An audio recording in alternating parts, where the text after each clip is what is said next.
키노트에서 표 안에 있는 쉘에 들어있는 각각의 값에 우리가 어떠한 조건을 주어서 각각 조건에 부합하는 값들을 하이라이트 해주는 기능이 있습니다. 그것을 우리는 조건 하이라이트라고 부르는데요. 자, 그러면 지금 화면상에 있는 이 표에서 다음과 같이 0보다 작은 값이 있습니다. 이러한 0보다 작은 값들을 조건 하이라이트 기능을 사용해서 빨간색으로 표시를 해주겠습니다. 먼저 이 표를 선택하겠습니다. 이 표를 선택을 하고 조건 하이라이트 기능을 클릭합니다. 그리고 다음에서 이제 규칙 추가 버튼을 누르게 되면 보시는 것처럼 번호, 텍스트, 날짜, 실행 시간, 공백 이러한 분류가 제공이 됩니다. 우리는 숫자에 관한 내용이기 때문에 1, 2, 3이라는 이 메뉴를 클릭하고 다음 숫자보다 작음이라는 조건을 클릭하겠습니다. 0보다 작기 때문이죠. 그럼 여기에 제가 0이라고 값을 입력을 해주겠습니다. 자, 그리고 엔터. 그랬더니 다음과 같이 이 부분이 빨강색으로 채워지는 걸 볼 수가 있습니다. 자, 그런데 우리가 사용자 임의의 스타일로 적용을 할 수도 있습니다. 자, 다음과 같이 오른쪽에 이 화살표를 클릭하게 되면 맨 밑에 사용자 설정 스타일을 지정할 수가 있습니다. 사용자 설정 스타일에서는 서체의 색상, 서체의 굵기라든지 이탈릭체, 밑줄, 취소선, 그리고 배경 색상을 지정할 수가 있습니다. 자, 그러면 서체의 색상을 저는 하얀색으로 지정을 하겠습니다.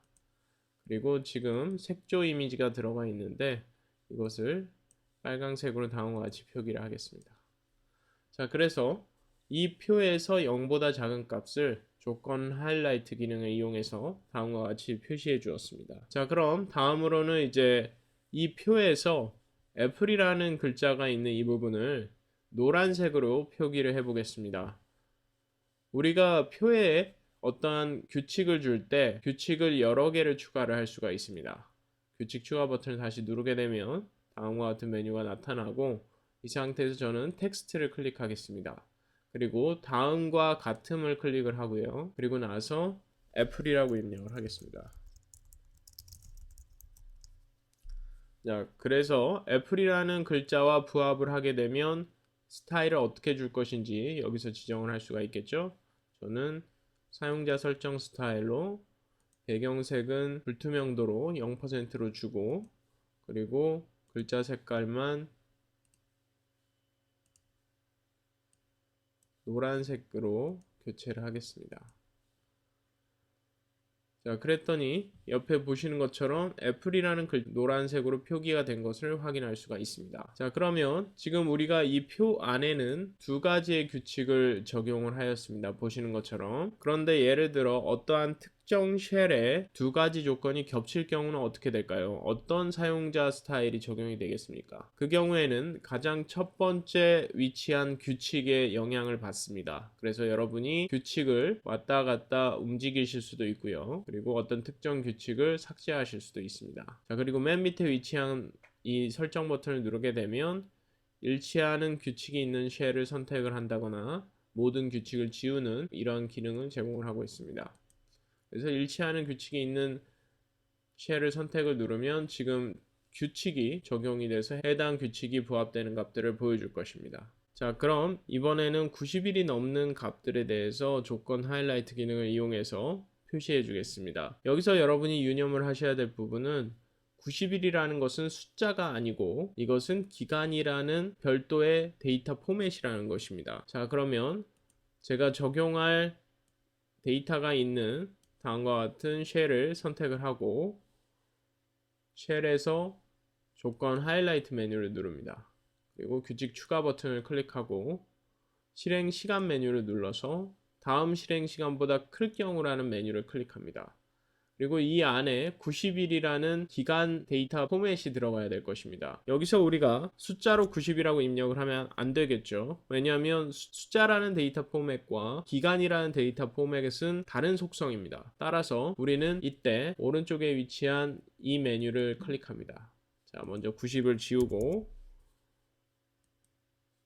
그리고 나서 90일이라는 이 값을 선택을 해주겠습니다. 90일보다 클 경우에 이 조건을 적용을 할 것이기 때문에 그리고 체크마크를 클릭합니다. 그랬더니 보시는 것처럼 다음과 같은 스타일이 90일보다 큰 값들에 자동으로 적용이 되는 것을 확인할 수가 있습니다. 다음으로는 우리가 입력한 값들을 각각의 열을 기준으로 정렬을 해주도록 하겠습니다. 예를 들어서 지금 화면에 보이는 부분에서 제가 B열을 선택을 하고 이 화살표를 누르게 되면 오름차순으로 정렬, 내림차순으로 정렬합니다라는 메뉴가 나타납니다. 그래서 오름차순 정렬은 알파벳 순으로 A부터 Z까지 그리고 숫자 값이 점점점 늘어나는 것을 말합니다. 그래서 제가 여기서 오름차순으로 정렬을 누르게 되면 가장 숫자 값이 적은 것부터 다음과 같이 많은 순으로 늘어나는 것을 볼 수가 있습니다. 자, 그리고 지금과 같이 이 부분이 맨 밑으로 가기 때문에 여기서 우리는 텍스트가 숫자보다 뒷선다는 것을 알 수가 있습니다. 정렬을 할 때. 자, 그러면 시작 끝 기간이라는 부분을 정렬이 되지 않고 항상 맨 위에 위치시키기 위해서 우리가 앞에서 배운 머릿말 기능을 활용할 수가 있습니다. 자, 5번 행을 선택해서 이것을 위로 옮기겠습니다. 그리고 이 메뉴를 눌러서 머릿말 행으로 변환을 클릭하겠습니다. 자, 그래서 보시는 것처럼 이 부분이 머릿말 행으로 변환이 된 것을 볼 수가 있습니다. 자, 그러면 다시 한번 정렬을 해보도록 하죠. B열을 클릭을 하고 여기서 이번엔 내림차순으로 정렬을 해보겠습니다. 내림차순은 알파벳 순으로 거꾸로겠죠. Z부터 A까지 숫자 같은 경우는 점점점 줄어드는 그러한 형태의 정렬이 되겠습니다. 자, 이번에는 다시 한번 오름차순으로 정렬을 해보겠습니다. 그렇게 되면 이 텍스트가 들어있는 머릿말 행이 내려가지 않겠죠. 자, 보시는 것처럼 오름차순으로 정렬했을 때 방금 전에는 이 부분이 맨 밑으로 정렬이 됐었습니다. 하지만 우리가 이것을 머릿말로 정렬을 해놨기 때문에 다음과 같이 맨 위에 고정이 되는 것을 볼 수가 있습니다. 자, 그리고 여러분들이 지금 A열과 같이 텍스트와 숫자가 섞여 있을 경우는 숫자를 기준으로 먼저 정렬이 됩니다. 그래서 오름차순으로 정렬을 눌러주게 되면 보시는 것처럼 1, 2, 3, 4 순서대로 정렬이 되는 것을 볼 수가 있습니다. 자, 이번에는 표의 디자인을 변경해 보도록 하겠습니다. 먼저 지금 이 표의 디자인을 변경을 하기 위해서는 여러분이 이 표를 선택을 하고 표 메뉴에 들어갑니다. 그러면 제일 상단에 표 스타일 메뉴가 주어져 있고 이 중에서 여러분이 원하는 형태의 메뉴를 선택할 수가 있습니다. 저는 이것을 선택을 해보죠. 그랬더니 다음과 같이 스타일이 변경이 되고 자, 녹색을 한번 선택을 하게 되면 다음과 같이 또 변경이 되는 것을 볼 수가 있습니다. 그래서 주어진 표 스타일을 가지고 손쉽게 여러분이 표의 디자인을 변경할 수가 있습니다. 그리고 이번에는 표의 서체 크기를 조정을 해 보겠습니다. 표의 서체 크기를 한 번에 조정을 하기 위해서는 여기 표 서체 크기 메뉴에서 여러분들이 눌러줄 때마다 커지고 축소시키는 메뉴를 눌러주면 다음과 같이 값들의 서체가 다음과 같이 서체의 크기가 줄어드는 걸 확인할 수가 있습니다. 자, 그리고 다음으로 이제 표의 윤곽입니다. 표의 윤곽이라는 것은 사방을 가로막는 저 실선을 말하는 거겠죠. 그래서 상하 좌우로 이렇게 둘러싸인 이 부분을 표의 윤곽이라고 말합니다. 그래서 이 윤곽선을 우리가 지정을 해주는 것인데요. 저는 윤곽선을 한번 없음으로 해보겠습니다. 그랬더니 보시는 것처럼 표의 윤곽선이 삭제된 다음과 같은 디자인을 볼 수가 있습니다. 훨씬 좀 더 깔끔해진 듯한 느낌이죠. 자, 그러면 다음으로는 이번엔 표의 윤곽을 다시 한번 살려보도록 하죠. 실선으로 살리고요. 그리고 색상을 흰색으로 선택하겠습니다. 그런 다음 글자 두께를 0.25포인트로 조정을 했습니다.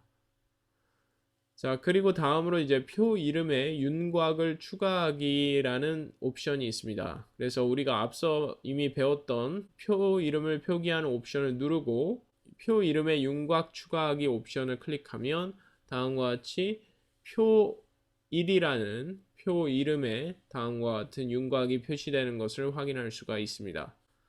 자, 다음으로 이제 격자선이 있습니다. 격자선 같은 경우는 두 개의 메뉴로 나누어져 있는데 왼쪽에 있는 것은 안에 들어있는 내용들에 관한 격자선입니다.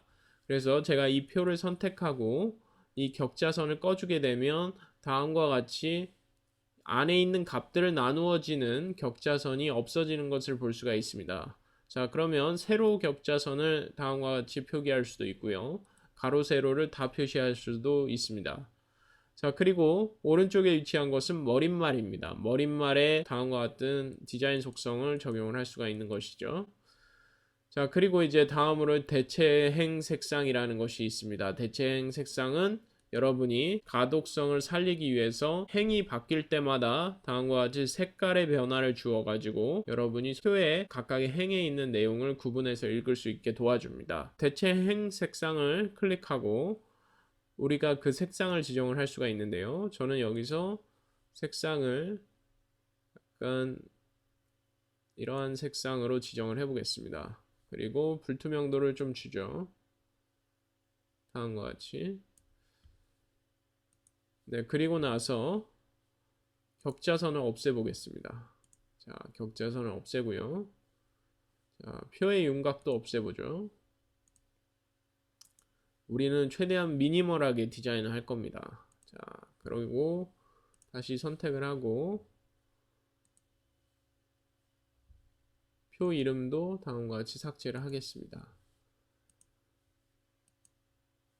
자, 그러면 다음과 같이 어떤 표 하나가 완성이 된 것을 볼 수가 있습니다. 각각의 테두리 설정을 좀 더 면밀하게 하는 방법에 대해서 보겠습니다. 지금 보시면 머릿말 부분에 이 테두리 선이 남아있는 것을 볼 수가 있는데요. 이 테두리 선을 한번 없애보도록 하죠. 자, 이 머릿말 부분을 다음과 같이 선택을 하고 쉘 속성에 가보겠습니다. 우리는 지금까지 표에 대한 디자인 속성을 보았고 이번엔 쉘 속성에 대해서 보겠습니다. 쉘 속성은 각각 하나하나 이러한 쉘들을 클릭해서 쉘들의 디자인 속성을 줄 수가 있는데요. 자, 그러면 먼저 쉘 속성에서 채우기를 보겠습니다. 채우기 색깔이 지금 회색의 색깔을 띠고 있는데 이것은 바로 이 쉘의 속성을 말하는 것이겠죠. 자, 그러면 제가 이 머릿말 부분을 선택을 해보니까 다시 녹색으로 변합니다.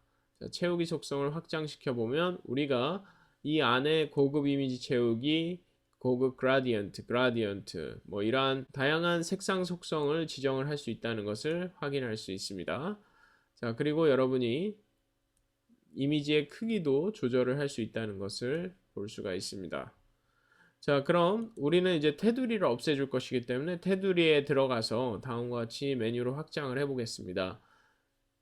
키노트 6.0에서는 어떠한 쉘에 테두리를 적용하는 방법이 약간 변동이 되었습니다. 그래서 여러분이 먼저 어떠한 테두리 속성을 지정을 한 후에 그런 다음에 적용될 테두리를 선택을 해 주셔야 됩니다. 자, 그러면 저는 테두리를 없애줄 것이기 때문에 테두리 없음으로 선택을 하고 그 다음으로 이제 하단 테두리를 클릭해 보겠습니다. 그랬더니 지금 이 쉘의 하단에 있었던 테두리가 사라지는 것을 볼 수가 있죠. 자, 그러면 이 쉘을 선택을 하고 나머지 두 개의 쉘도 다음과 같이 선택을 합니다. 그리고 다시 맨 밑에 있는 테두리를 선택을 하니까 보시는 것처럼 맨 밑에 위치한 이 테두리도 다음과 같이 삭제가 된 것을 볼 수가 있습니다. 자, 이렇게 완성된 표를 이번엔 잠금을 통해서 이제 함부로 수정되고 편집되지 않게 만들도록 하겠습니다. 자, 이 표를 선택을 하고 정렬 메뉴에 들어가면 잠금이라는 메뉴가 있습니다. 잠금을 누르게 되면 여러분이 이 표의 디자인 속성을 변경한다거나 이 표의 값들을 변경할 수 없게 됩니다. 또한 표를 삭제하는 것도 불가능하죠. 그래서 여러분이 완성한 표가 중요한 데이터를 가지고 있는 표라면 잠금으로 표시를 하는 것이 좋겠죠.